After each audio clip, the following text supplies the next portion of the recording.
Ay, Islam. Ay, Ah, first, kaya dito pa lang hinarang na ako ni, ni AI. Uy, huwag mo sabihin yan ganyan. Bawal yan. Di ba? Bawal yan sabihin yan. Kasi baka madali ka na ng channel mo.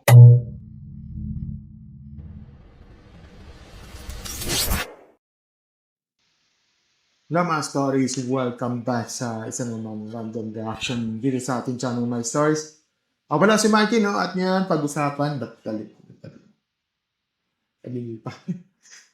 For para dito. Anyway, ngayon, pag-usapan natin yung itong random reaction natin. Kung saan diretsahan tayo nagbibigay tayo ng reaction, opinion, at logical na pagtingin sa mga mainit usapan online. So, okay? At pag-usapan natin ngayon, for today's itong video na to, ito yung viral na nag-fist bump yung fist bump na content kung saan yung isang taong vendor na tinatawag nila ni si tatay, no, na naisama sa video. At marami na nagalit dahil nagalit, na nadismaya at na parang na uminto ulo, okay? Dahil hindi ito nakitang nakakatuwa, okay? Kundi nakakabastos na rin, okay? So, mga stories, no, panoorin, bago lahat to, bago natin basahin itong description, panoorin natin yung video para magiging context tayo. Ito yung video niya, no?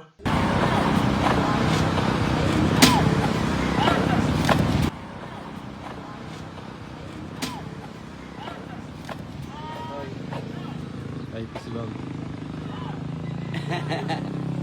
ay. Marky, problem mo ito sa tatay? Dapat di pwede isama sa video. Nakakatuloy.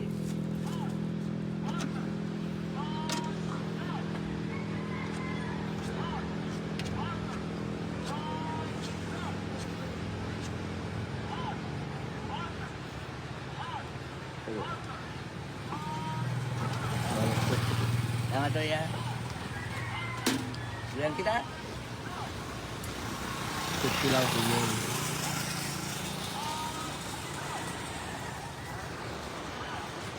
Okay. So, mga stories, no? Ito, medyo ang dami nagalit sa itong video na to at ang dami na bastos o dami na di nakakatuwa sa ginagawa ng action itong sa video na to. Ngayon, mga stories, no? Ito, basahin natin yung punto yung unang post. Sinasabi niya, no, nagalit siya nung tinawag na fist bump ay hindi lang basta biruan. Para kay tatay, dignidad niya ang tinamaan. Sumakay lang si tatay sa tren dahil akala niya mabuting pakikisama o tulong ito. Bumili lang naman siya ng taho, tapos nung nagtanong siya ng sukli, doon siya ginawang natatawanan. Hindi niya alam na nire-record siya, hindi niya alam na gagawin siyang content, hindi niya alam na pagtatawanan siya ng mga tao sa comments. At ang tanong dito, nasaan ang consent? Nasaan ang respeto? Diba? Malinaw sa post, no, hindi lahat ang viral ay nakakatuwa. At hindi dahil vendor lang siya, no, pwede mo na siyang gamitin para sa engagement. May isang matinding linya rin sa nagsishare ng, imagine kung tatay mo yan, may isang taong gumigising na maaga, nagtatrabaho sa init, pagod na pagod, tapos uwi niya, may bit-bit pa rin responsibilidad sa pamilya. Tapos gagawin mo lang siyang punchline ng video. At dyan talaga tatama yung punto, madaling matawa ka ba, hindi mo kamag-anak, sa madaling sabi, no, content lang yan kapag hindi ikaw ang napaya, no? So, yun. At at saka yung yung maraming talagang ang daming nagalit dito, no? So, yun, ito ito panoorin natin yung yung sa apology video niya, no? At meron siyang pinost niya sa apology video. Ito. Sabi niya dito, humingi po ako ng kapatawaran kay tatay na nasa video sa kanyang pamilya. At sa lahat na nakakapanood, hindi ko po intensyon ipahiya si tatay na naging careless din po ako sa pag-post ng video. Inamin ko po na careless ako sa pag-post na naintindihan ko po yung bakit may mga taong nagalit o nadismaya sa akin. Hindi ko ba dapat tinaya magkaroon ng ganitong impression, lalo na sa mga taong nasa video ay isang masipag ng paghahanap buhay. Patawag po sa inyo lahat, sa lalo na kay tatay, pasensya po kung hindi man lang po humingi ng abiso mo o kahit i-blurred man lang ang mukha sa video. Alam ko rin pong mali ang ginagawa ko pero tinuloy ko pa rin ang pag-post nito. Alam ko pong marami nagalit ang ginawa kong post ko. No? Hindi ko po pinopost ang video na may intensyon. Sadyang hindi ko lang po alam. Di lang po ako nag-isip ng tama. Patawag po sa inyo lang. So, ito naman, may isa pang apology video, no?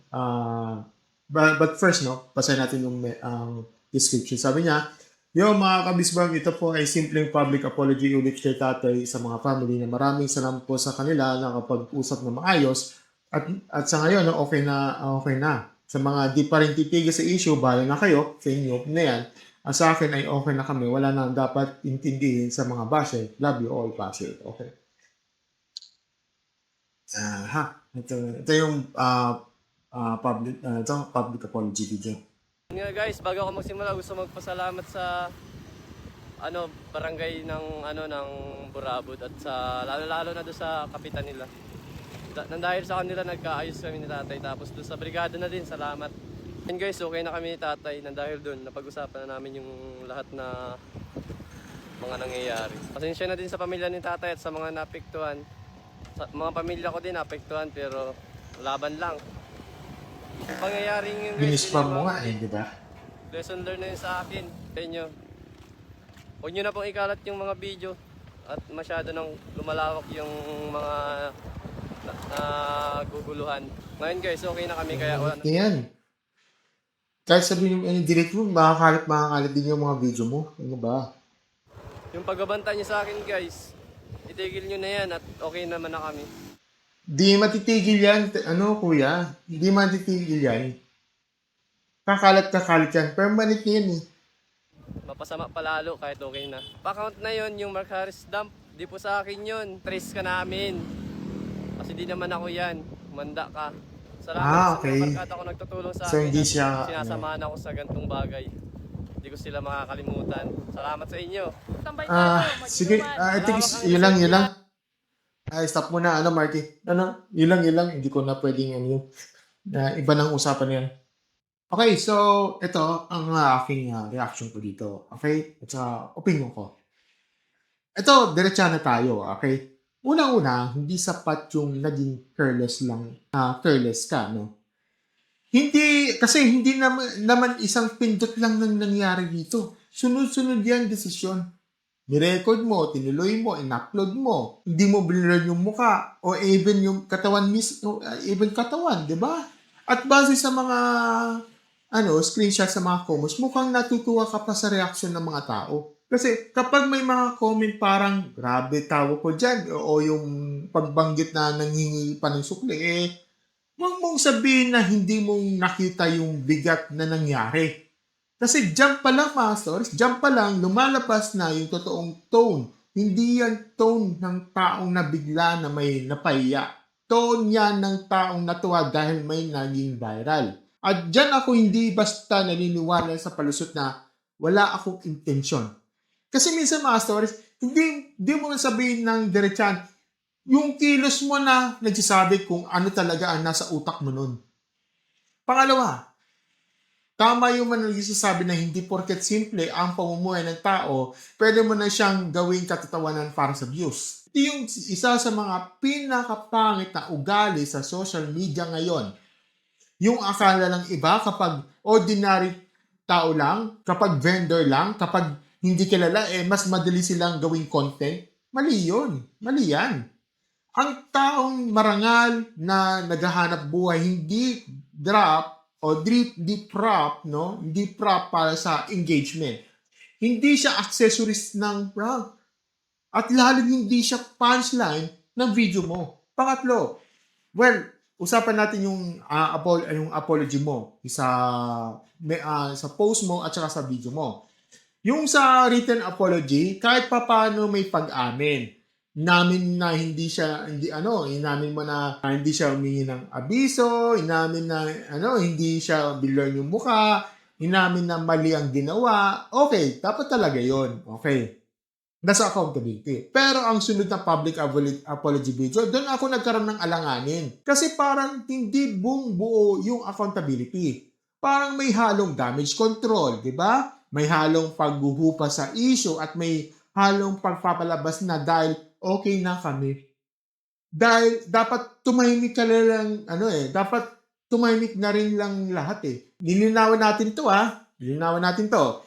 Kahit magkabati na kayo ng taong direktang nasaktan, which is yung si tatay, no? Hindi ibig sabihin no, na wala ng mas malaking leksyon para sa publiko. Oops, ba't mahulog? Ayan. Yun. Sabi ko Touch mo na lang, Mikey.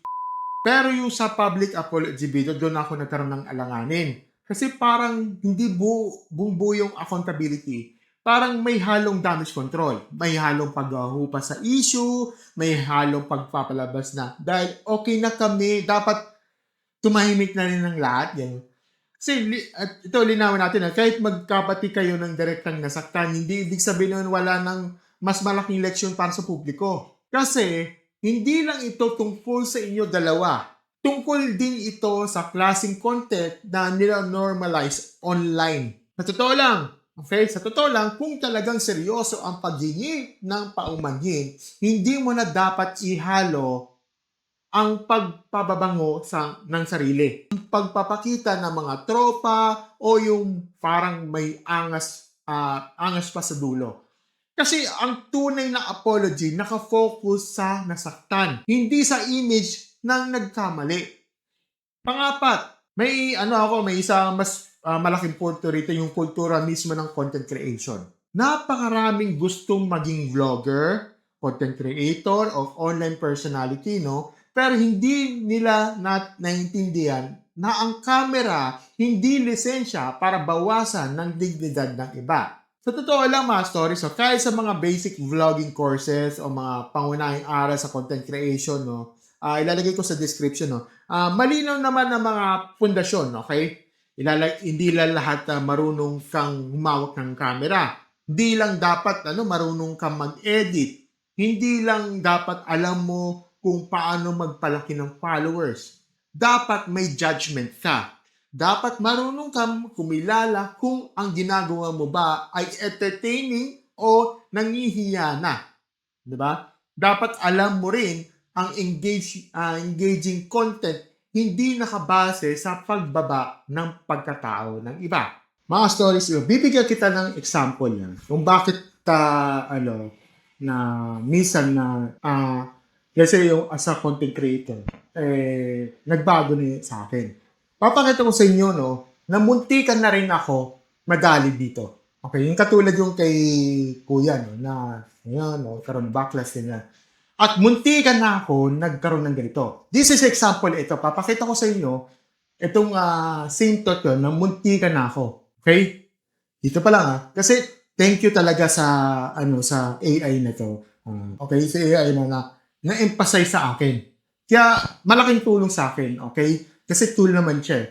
Ito yung sinabi ko dito sa My Thoughts. Ito, papakita ko sa inyo. Ito. Sabi ko dito, no, same din sa tatay ko, ayon ng Jeff ko noong 12 years ago. Hindi rin boto yung tatay ko dahil may ahead siya ng 12 years kasi sa akin. Hanggang high school lang yung tinapos niya. At ang trabaho lang niya ay isang food massage therapist. So, may sinabi ko yung mga points ko dito. Oo. Makikita niyo dito, no? Okay, so, hindi ko sa mayaman daw, ganito at sa akin. Na kung ganyan, pinapapakita for transparent, okay? Yan yung dapat sinabi ko noon pa, nung sa video noon. However, itong sinabi niya sa akin, itong AI na to. Sabi niya sa akin, ito sabi niya sa akin, I need some post here and be honest with you. I can see you want me to write a commentary script, but I have to be straightforward about the concern with the My Thoughts section you provided. See? The OP story is about 25 years old dealing with the overprotective father who won't accept the boyfriend. Is a relatable, emotional family story. However, you propose personal commentary viewers veers into generalizing women as threats who weaponize relationship, citing VAUC laws as a reason to stay single. And quoting someone who validated that worldview, this framing could came across as misogynistic. See? Dismissive of abuse, protection, and completely off topic from the office actual problem. So it would likely alternate your audience and attract negative attention. Ito yung nirecommend niya sa akin. What do I recommend instead? Share your personal story about your dad not approving your girlfriend. That's genuinely relatable and mirrors the office experience. But pivot the lesson forward, understanding overprotective parents, setting boundaries and growing up, not toward the anti-woman narrative. Di ba? Munti ka na ako doon. Okay? Let's make it in that way. Keeping your authentic word, tapos personal stories, that's steering the advice, and toward something that actually helps the audience that doesn't torpedo your channel. Useful output. Ayun. Anyway, yun sa baba na yun, yun yung revise niya ni AI. So, yun, talagang sinundan ko talaga siya. Diba? So, first, kaya dito pa lang hinarang na ako ni AI. Uy, huwag mo sabihin yan ganyan. Bawal yan. Diba? Bawal yan sabihin yan. Kasi baka madali ka na ng channel mo. Pwede kang mabash, pwede kang makancel. Pwede kang makancel itong let's say yung mga women empowerment, mga, let's say sabihin natin yung mga party list na yan. Pwede kang ma-call out yan. Diba? Kaya, buti na lang na itong sinalang ko muna. Kaya may talagang kaya munti ka na ako. Kaya this is how the AI works. Kasi inaano ko yan yung mga opinion ko, medyo na sasabihin, ay, Marky, mali yung opinion mo. Dapat hindi mo sabihin yan. Yan yung sinabi sa akin ni AI. Diba? Kaya ako, mga story. Kaya minsan talaga sinasalang ko muna sa AI bago yung revise sa akin na anong sasabihin ko. Diba? Kaya, yun, mga story. This is an example yan. Okay? Kaya sa mga content creators, walang masamang gumamit as long as yung wasdom gamitin mo is tama. Okay? I-guide ka lang ni AI Passer. Pero, however, yung scripts niya, huwag mong basahin. Revise mo na lang ng konti para maging humanize. Diba? Kasi other than that, basahin mo yan, pwede yung ma-demonetize yan. Diba? Yun lang yun. Yun lang masasabi ko. Kahit anong platform pa yan, kahit gaano kaganda ang camera mo, kahit kaganda ng mic mo, kahit kaganda yung aesthetic sa background mo, kahit gaano kalinis yung edit mo, kapag mali ang pundasyon ng content mo, mali pa rin ang kalalabasan. Isa pa, pagdating sa pag-edit na may edit pa lang may pagkakataon ka nang itama ang mali. Pwede mong wag i-post, pwede mong i-blur yung mukha, pwede mong sabihin, sandali, parang hindi ito tama. Kaya hindi sapat yung palusot na careless lang. Dahil bago yan nakarating sa internet na yan, marami ka ng pagkakataong huminto. At hindi rin totoo na para sumikat kailangan mamamayan ng tao. Walang matinong prinsipyo sa vlogging ang magsasabing gawin mong katatawanan. Ang isang taong naghahanap buhay para lang dumami ang views o followers mo. Panglima, may mga nagbanggit sa posibleng legal issues. So, ako din sa comment section. Ang position ko dyan ay simple lang. Hindi tayo ang maghahatol.